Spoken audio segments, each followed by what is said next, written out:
honored to present to you my friend and colleague, Joshua Basofin, who is the director of the Climate Action Campaign and Project at the Parliament of World Religions, who has worked with a number of organizations, including the United Religions Initiative and the Bhumi Global, and of course the UNEP, in putting together an impressive report on the contribution of faith-based organizations and faith actors in the implementation of the SDGs.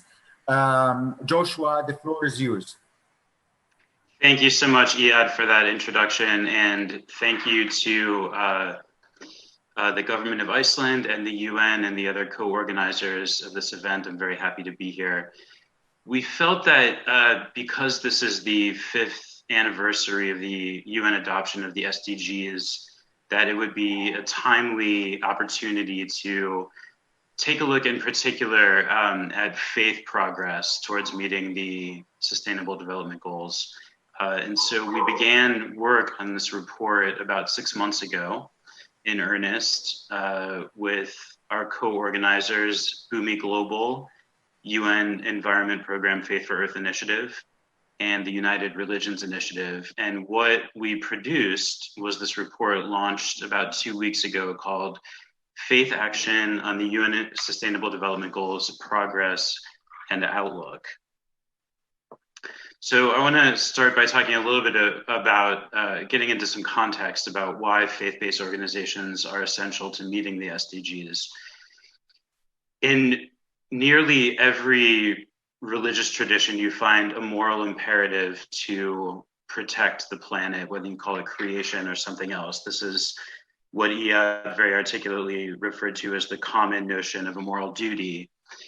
And in the past decades, what we've seen are faith leaders across a broad spectrum really vocalizing that moral imperative, perhaps most visibly with the Pope's encyclical Laudato Si on Care for Our Common Home, released about 5 years ago, around the time that the Sustainable Development Goals were adopted. So that's a really important piece, is the visibility of an emergence of that moral imperative, and it's starting to come into the dialogue more. But just perhaps as important as that are some very compelling statistics. So faith-based organizations around the world, according to the Alliance for Religions and Conservation, own or control 8% of the habitable land surface on Earth, 5% of all commercial forests, 50% of schools worldwide, and 10% of the world's total financial institutions. So these are some very significant resources that faith-based organizations and institutions own or control, and they can be leveraged in order to help us make progress towards meeting the SDGs. The third thing that's important to recognize with faith-based organizations is their ability to foster commitments. So historically, people of faith have been willing to make a personal commitment because it's mandated by their tradition. So we see this in people's dietary lifestyles. So Jews, of course, adhere to a kosher diet often. Muslims adhere to a halal diet.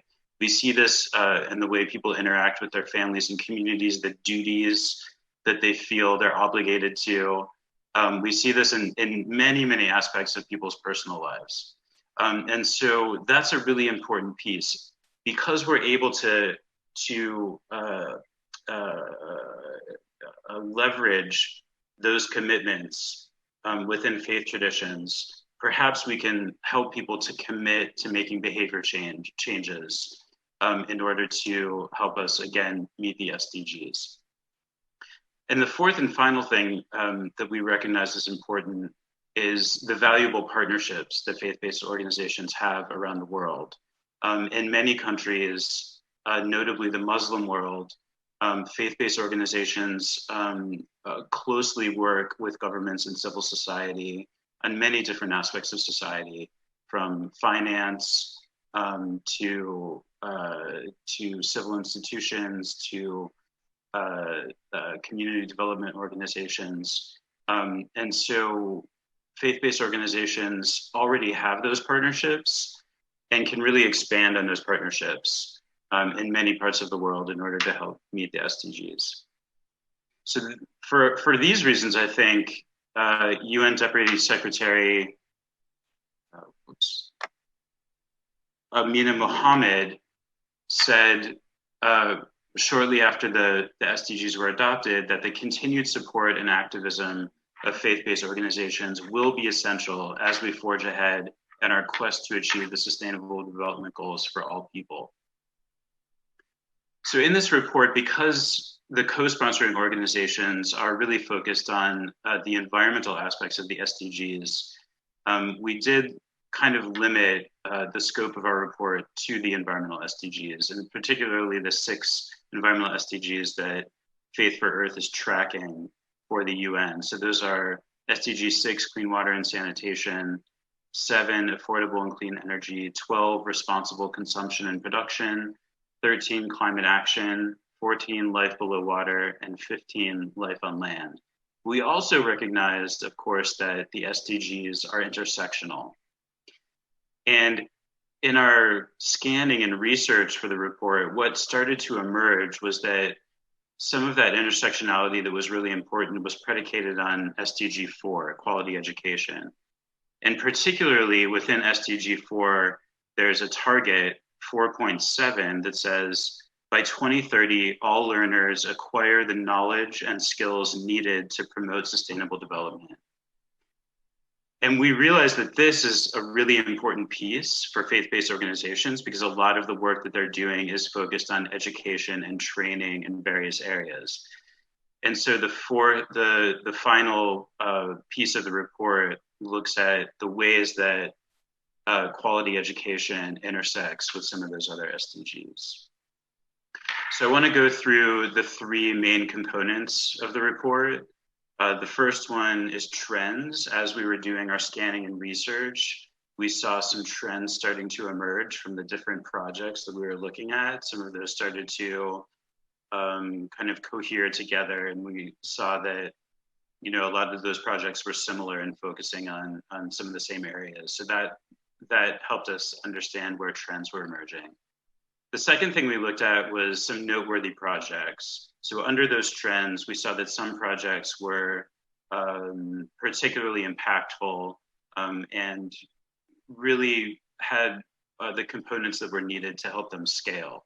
And so those were identified as noteworthy projects. And then finally, we made some recommendations, kind of looking forward to the future. What are the things that are needed to help expand those projects that we identified to create new partnerships and to help them scale to have more impact? So I want to give a few examples under each of these areas.